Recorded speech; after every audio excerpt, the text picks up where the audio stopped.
Bonjour Inda, Bonjour Elodie, comment tu vas? ça va et toi? Bah écoute, ça va bien, merci. Quand je suis avec toi, toujours. Moi aussi.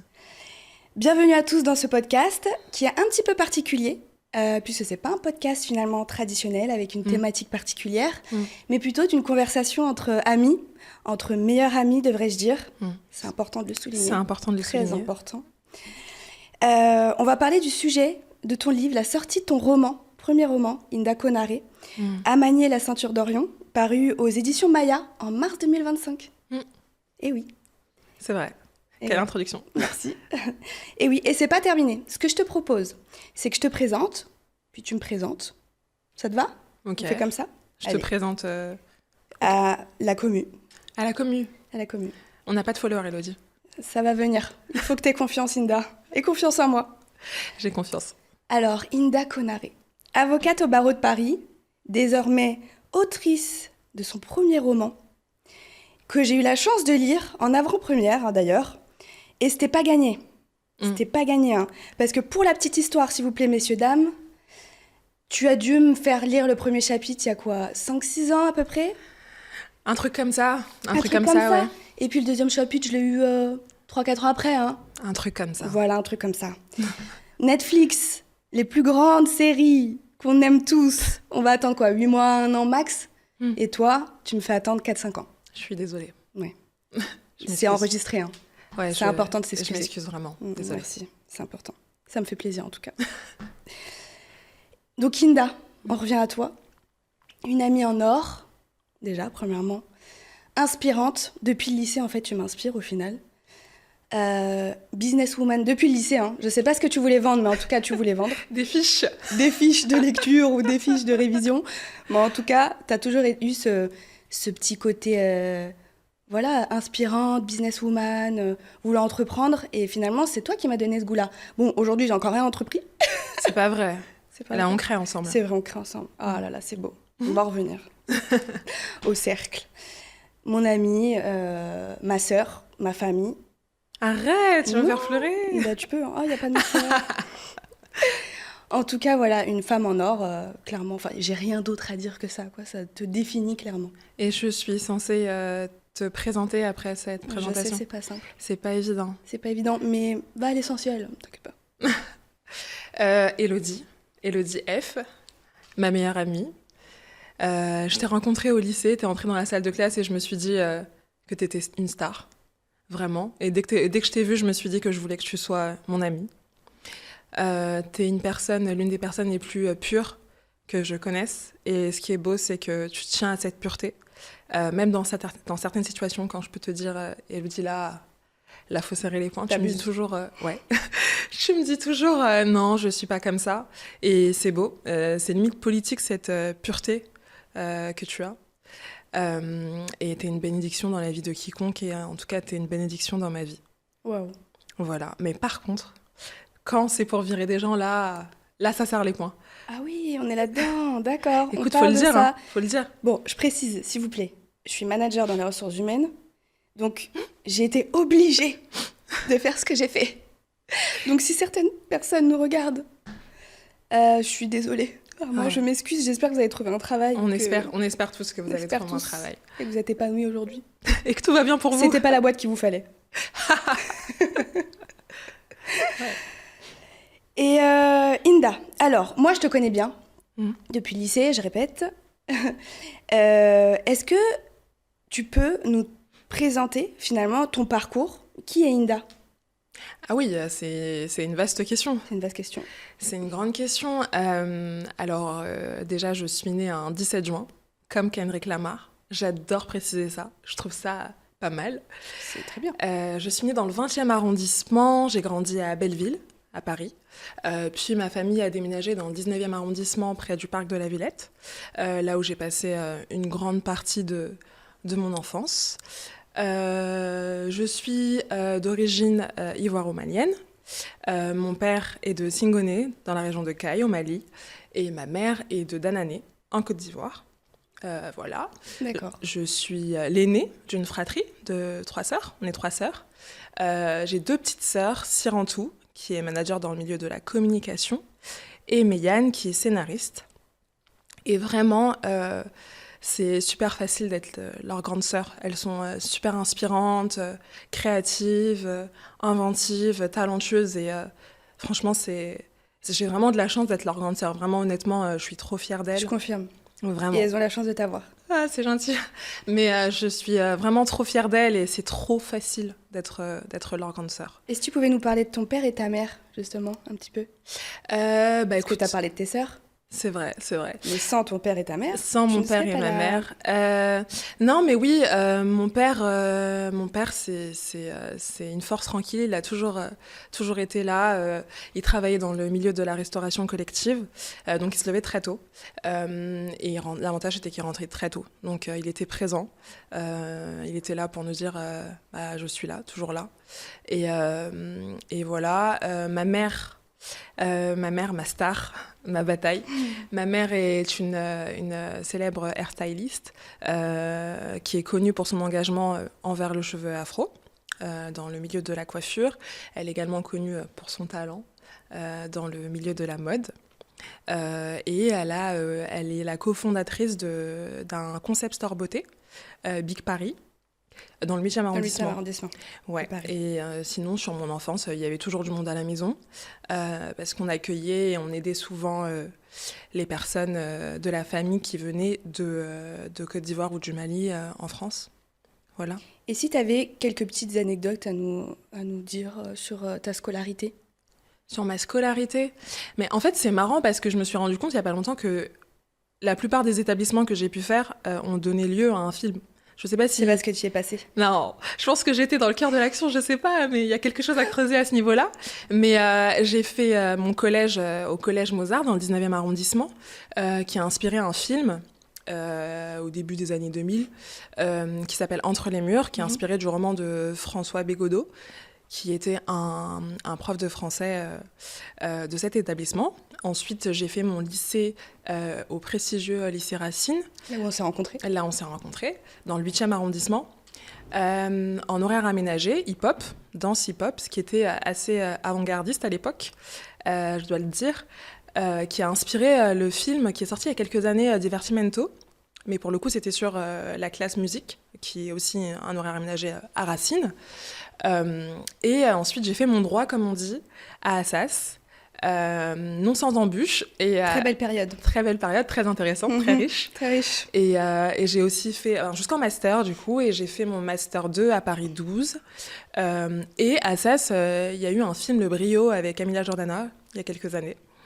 Donc je sais pas, c'est très bizarre cette faculté qu'a mes établissements à créer des films. Et en quelques mots, du coup, ton enfance, si tu devais résumer? Si je devais résumer mon enfance, je dirais qu'elle n'était pas tous les jours facile, mais que certains jours, elle était vraiment mémorable. Voilà. D'accord. Et du coup, je présume qu'il y a quand même un certain sujet par rapport aux années 90, l'enfance dans les années 90, on en parle souvent, toi et moi d'ailleurs. Effectivement, c'est vrai que être issu de l'immigration dans des années 90, c'est pas. Mais justement, je trouve que c'est intéressant aussi parce que là, on a beaucoup parlé de mon enfance, mais je trouve que ce serait intéressant que tu partages avec nous, toi, ton enfance, à quoi elle. Ça m'intéresse de savoir à quoi ressemblait ton enfance parce que toi, t'es d'origine portugaise, C'est ça. donc t'es issu de l'immigration portugaise des années 90. Ce serait intéressant d'avoir ton retour parce que j'en ai un peu marre de parler de mon enfance. Je comprends. Bah, je peux prendre le relais et parler de Bah, moi, prends il le n'y a relais, pas de je t'en souci, prie. aucun problème. Eh bien écoute, grandir dans les années 90 en tant qu'enfant de parents immigrés, c'était vivre finalement dans deux mondes bien distincts. Mes parents, ils ont toujours travaillé très dur, ils n'ont pas de diplôme. Ma mère était femme de ménage, mon père travaillait dans les égouts. Et sauf qu'à un moment donné, on a déménagé, ils sont devenus donc gardiens dans le 16e arrondissement de Paris.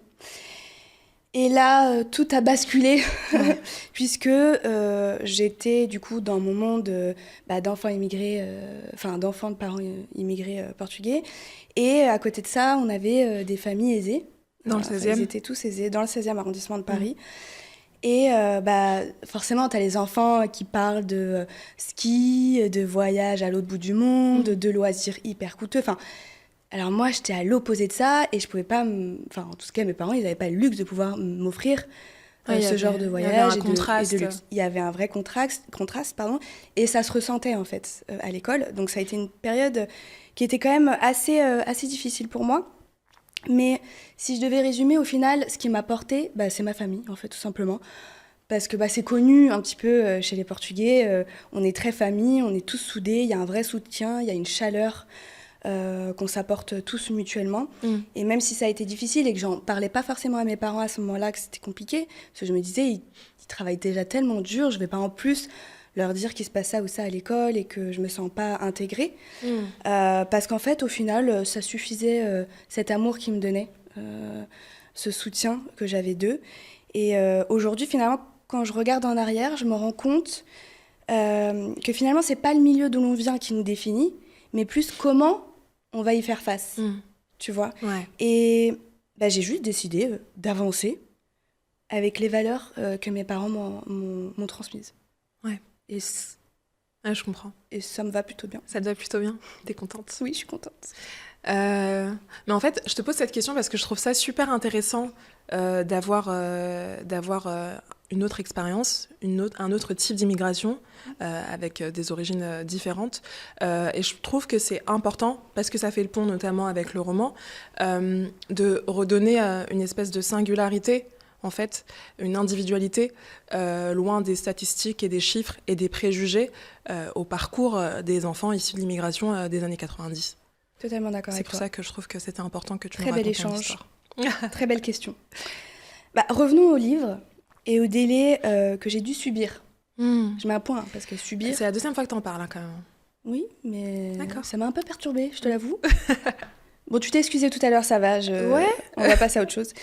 Mais que j'ai subi...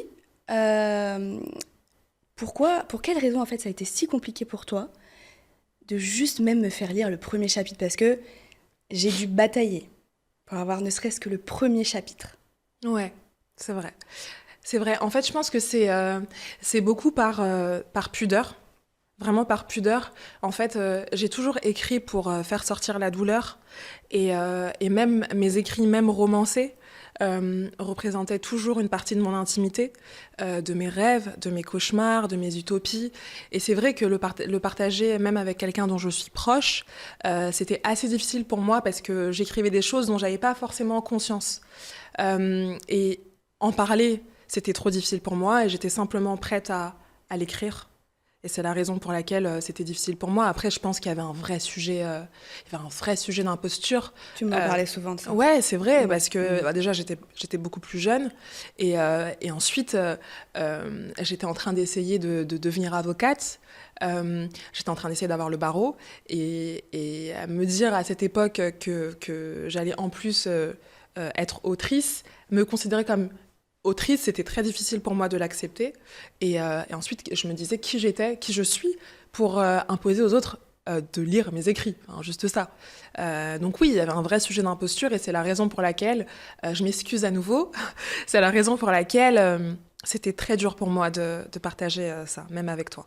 Je comprends. En tout cas, moi, à partir du moment où tu m'as donné le premier chapitre, j'ai adoré et j'avais juste envie, c'est d'avoir les autres. C'est vrai. Très rapidement. Tu dis ça parce que t'es mon amie. Non, on se ment pas entre nous. Enfin, jamais. C'est vrai.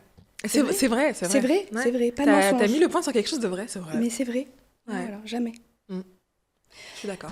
Alors, on rentre dans le vif du sujet. Ok. Voilà. Parce que tout ça, c'était un petit peu... Ah, ok.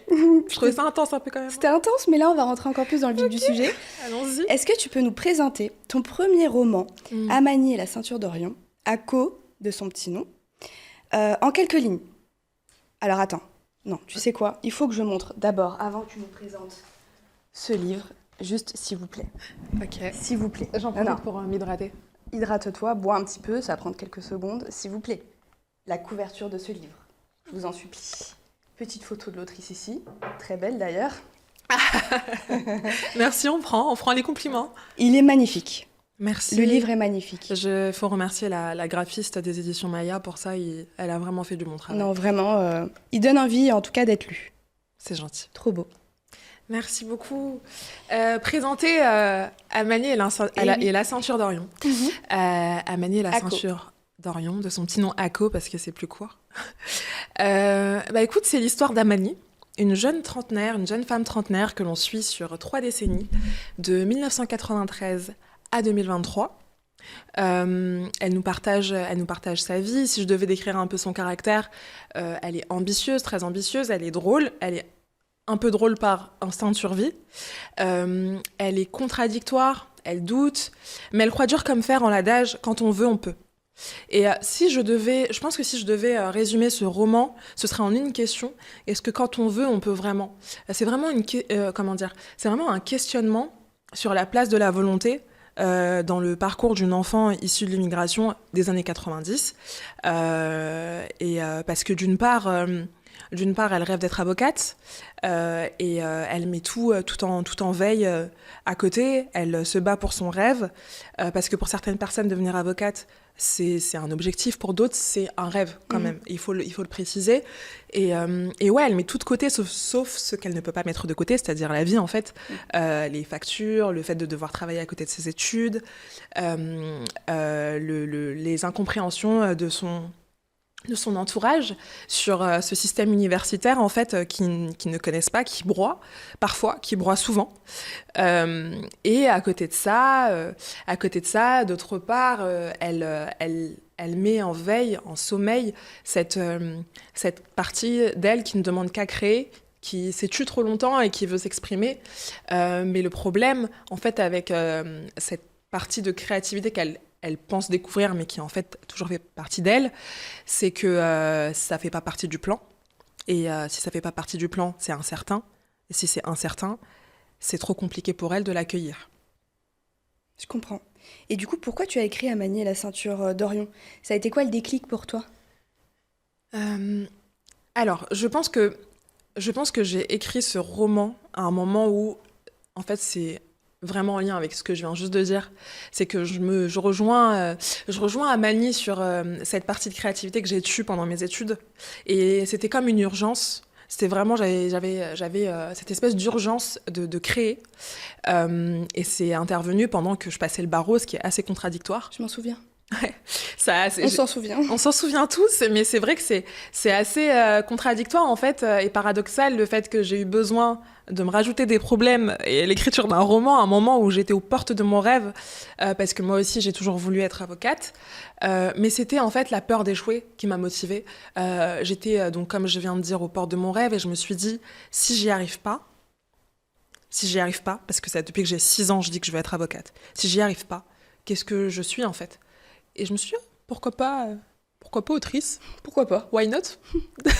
Voilà, ça me semblait pas mal. Et je me suis dit, si je sors de cette période sur un échec potentiellement temporaire ou définitif, on ne sait jamais combien de temps ça prend pour avoir le barreau, je sortirai de cette période avec ça. Vraiment. Et il y avait aussi une partie de moi qui n'avait pas envie d'oublier, parce que c'est mes études qui m'ont inspiré ce roman. Et il y a une partie de moi qui n'avait pas envie d'oublier tout ça. Voilà. Tu as eu raison, au final. Regarde où on en est aujourd'hui. C'est vrai. Franchement. Et quand tu parles de rêve, justement, tu avais ce rêve, tu rêvais d'être avocate. Amani aussi, finalement, dans son livre.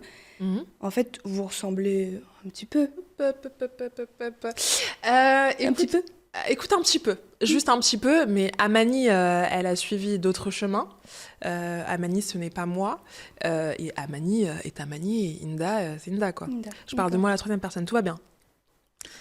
Tout va bien. Et alors? C'était pour expliquer. Qui va juger? Aux followers. Aux followers. Le titre, du coup, il est intriguant. Je pense qu'on se pose tous la question. Tous les followers se posent la question. Mais personne ne se pose la question, je pense. Il n'y a que Donc, toi. Je me pose la question. Ah, ok. On va préciser. Pourquoi Amani la ceinture d'Orion? C'est quoi ce titre? Explique-nous. Je pense que... pour expliquer ce titre, en fait, c'est important de préciser une particularité de ce roman.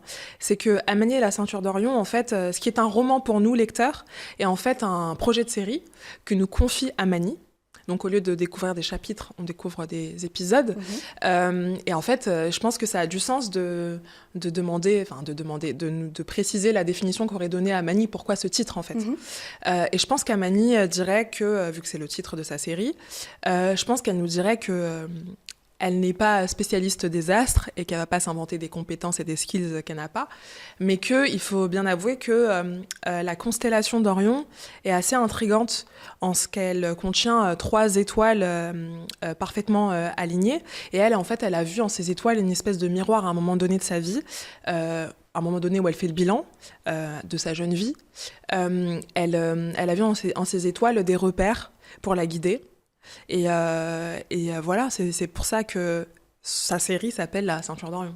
Amani et la Ceinture d'Orion. D'accord. Et du coup, si tu devais nous présenter ce titre, justement, tu dirais quoi? Si moi, je devais présenter ce titre, parce qu'en vrai, c'est moi qui ai écrit le livre. Ben, quand même. C'est vrai. Si moi, je devais présenter ce titre, je dirais que... donc, La Constellation d'Orion, je rejoins Amani sur ce point. Elle est intéressante en ce qu'elle contient ces 3 étoiles qu'on va citer, et c'est dur de les citer d'ailleurs. Ouais, c'est pas facile. Hein. Non, c'est Aniltak, Anilam et Mintaka, les 3 étoiles qui sont parfaitement alignées. En tout cas, c'est bien aligné. Et je pense que je dirais que la ceinture d'Orion, tout le monde a une ceinture d'Orion. C'est juste qu'elle s'appelle pas forcément la ceinture d'Orion, mais on a tous des fondamentaux, des repères, des points d'ancrage auxquels on peut toujours se raccrocher pour avancer dans la vie, malgré son point de départ. Et oui, on peut tous identifier certains fondamentaux. Pour Amani, elle a les siens, 3 étoiles qu'elle nous présente dans le roman, et on a tous les nôtres. Et c'est pour ça que ce livre, en fait, peut toucher tout le monde. Je vais insister. Est-ce que, s'il te plaît, tu pourrais nous expliquer un petit peu plus ces 3 étoiles? Mais, ok.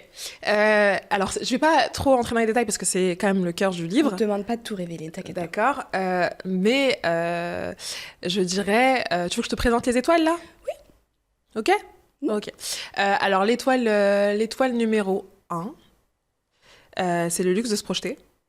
Le luxe de se projeter, c'est l'idée que c'est important de pouvoir se voir dans l'avenir. C'est important de rêver, c'est important d'avoir des ambitions. Et pour certaines personnes, oui, c'est un luxe.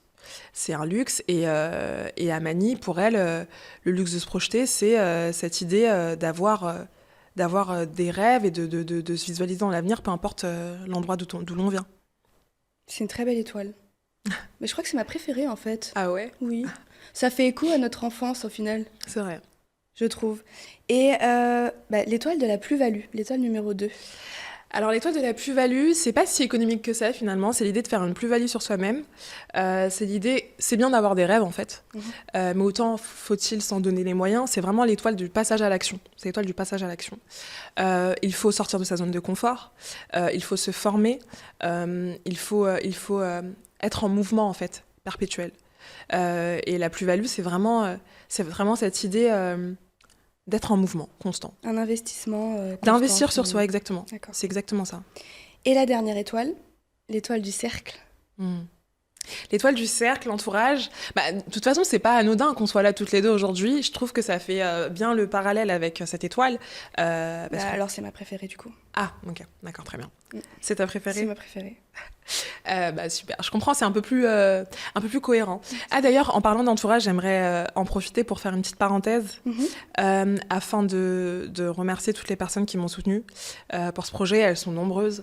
J'aimerais vraiment remercier mes proches, ma famille, mes amis, mes meilleurs amis, toi, bien sûr, évidemment. On commence par toi. Qui est là, ici présente. Céline, Alison, Cécile qui me relie depuis l'époque de l'épistolaire, toutes mes amies, ma famille de cœur, ma famille de sang, mes parents, mes petites sœurs. Wow. En fait, je vais m'arrêter parce que je me rends compte que ça sonne pas du tout comme je voulais que ça sonne, en fait. Ça sonne César, ça sonne...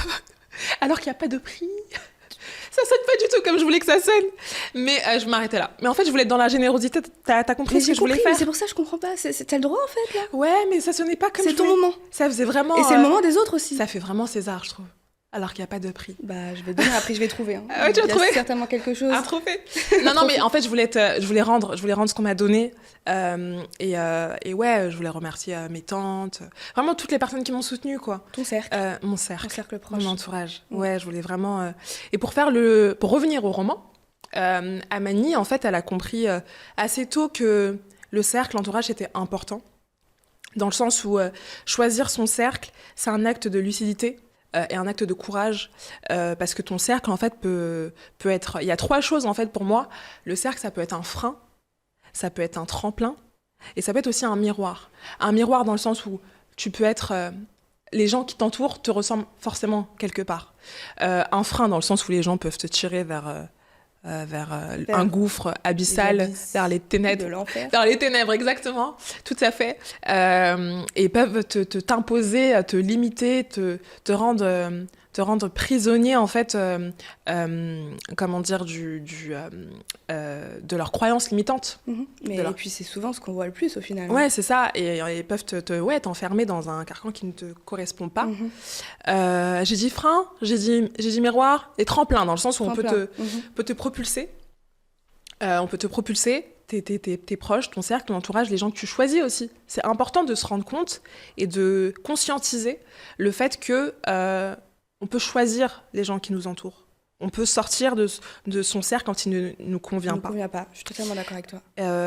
Et voilà. Et en disant ça, en parlant du fait que l'entourage et le cercle peut nous permettre de sortir de ce qui ne nous convient pas, ça me fait penser justement à l'étoile du luxe de luxe de se projeter, et aussi l'étoile de la plus-value, dans le sens où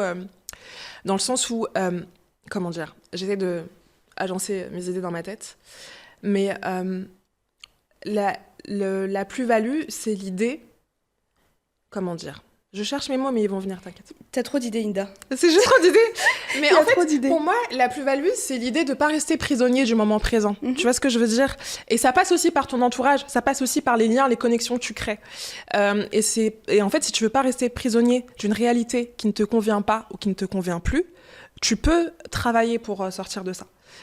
Tu peux décider d'en sortir, en fait. Tu peux décider d'en sortir. Après, justement, c'est intéressant dans le livre, ce qu'on voit, c'est que on questionne justement la place de la volonté. Tu veux, mais jusqu'où... Est-ce que tu peux... Voilà, exactement. Jusqu'où il peut y avoir des choses qui te limitent, des bagages que tu portes, l'endroit d'où tu viens, etc. Ta jeunesse, ta maturité aussi, exactement, exactement, tout à fait. Et voilà, j'ai fini mon petit...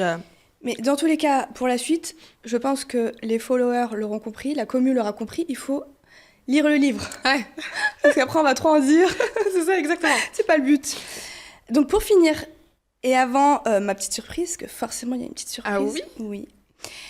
Si tu fais citer, du coup, les grandes thématiques de ton roman, quelles seraient-elles ? Il y en a beaucoup. Les grandes. Les grandes. Essaye de me recadrer. Les grandes. Les grandes. Juste les grandes. On n'a pas la journée. Alors, les grandes, je dirais...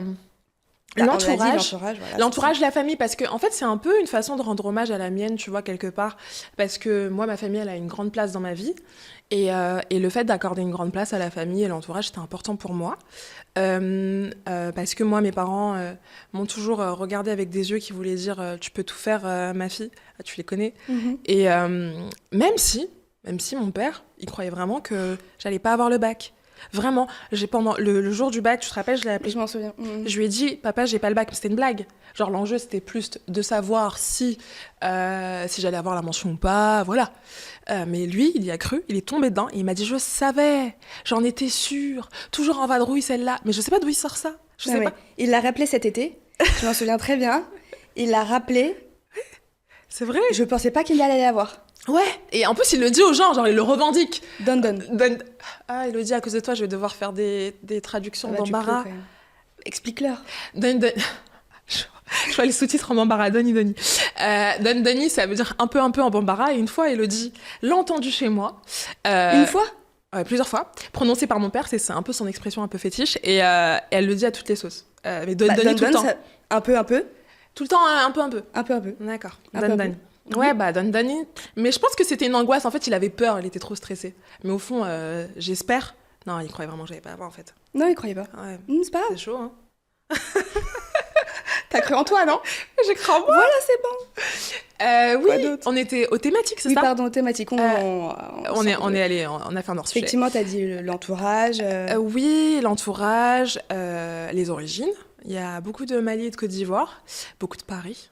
Évidemment. L'ambition, le déterminisme, quoi d'autre, l'amour un peu. Donny, l'amour. Dondoni.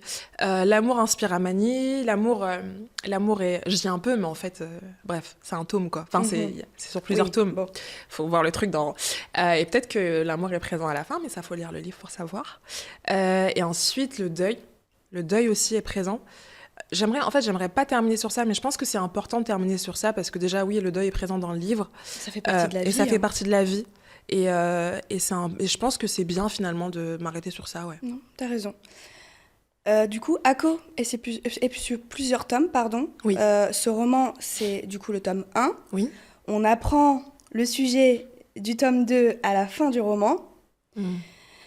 L'attention est à son comble. Je pense que tout le monde a cette question au bout des lèvres. Encore une fois, Elodie, je pense qu'il n'y a que toi. Il n'y a que moi, d'accord. Alors, je me pose la question, est-ce qu'il va y avoir un tome 3 ? Parce que j'ai pas encore eu le chapitre numéro 1. Ouais, et pourtant j'ai commencé. Ah, Scoop. Oh, d'accord, pas mal. Alors, le tome 3, oui. Il y aura Donc, un dans tome le 3. deuxième podcast, tu vas devoir t'excuser une deuxième fois parce que j'ai pas lu le... Parce qu'il y aura un deuxième podcast. Bah si, il y a tous ces tomes, oui. Ça dépend des fololos. Ça dépend des fololos. Alors, écoute, oui, pour répondre à ta question, il y aura un tome 3. J'ai déjà commencé à l'écrire, donc je connais déjà le thème. Le tome 3, bon, maintenant, on est trentenaire, donc le tome 3, c'est un sujet un peu plus différent. Et en fait, ce sujet, ce tome 3 fait référence à l'éducation d'un enfant par un couple issus de milieux sociaux identiques, mais qui ont reçu une éducation complètement différente, et c'est logiquement tout à fait possible. En fait, les problématiques que ça engendre, l'éducation d'un enfant, quand on a des bagages, des traumas, un vécu et des réflexes différents. D'accord. Voilà. Écoute, Inda, avant de terminer, donc j'ai une petite surprise. J'ai choisi un extrait de ton livre. Ok. J'aimerais que tu le lises aux auditeurs, et puis après, on peut échanger très rapidement dessus. Alors, je vais te le donner. Merci. Donc, tu vas sur la page 8 et 9, dernier paragraphe de la page 8, s'il te plaît. Ok, donc 8 et 9, ok. Oui. Attends, je regarde. J'ai l'impression de passer un examen, ça me stresse comme quand on était au collège. Inda, t'as écrit le livre, donc il faut Non, mais lire. c'est même pas ça, c'est que, enfin, tu vois, c'est différent dans le cadre de mon métier de parler pour défendre mes clients. C'est un beau passage, tu vas voir. Non, mais je vois de quel passage tu parles. Ok. Ok, je me lance. Allez. J'ai jamais lu mon livre à voix haute, ça fait bizarre. Oups, ça fait bizarre. Il ne faut jamais... Non, c'est pas ça. C'est il ne faut pas. Il ne faut pas. Peut-être que j'aurais voulu mettre il ne faut jamais. Il ne faut pas s'attacher à ma chevelure. Je change de coiffure tous les mois et j'adore ça. Néanmoins, ma coiffure préférée reste mon afro, car depuis toute petite, ma mère m'a appris à aimer mes cheveux crépus et à les porter fièrement. Un peu comme une couronne qui tourbillonne autour de ma tête pour donner le vertige aux mauvaises langues. Une marque de pouvoir succulente. Heureusement que ma mère était là, car ce n'est pas la télévision ou le cinéma qui allait me l'apprendre, tant ma texture de cheveux n'y était pas représentée lorsque j'étais enfant. Un jour, je devais avoir 4 ans. Ma mère nous a confiés à sa cousine pour un voyage.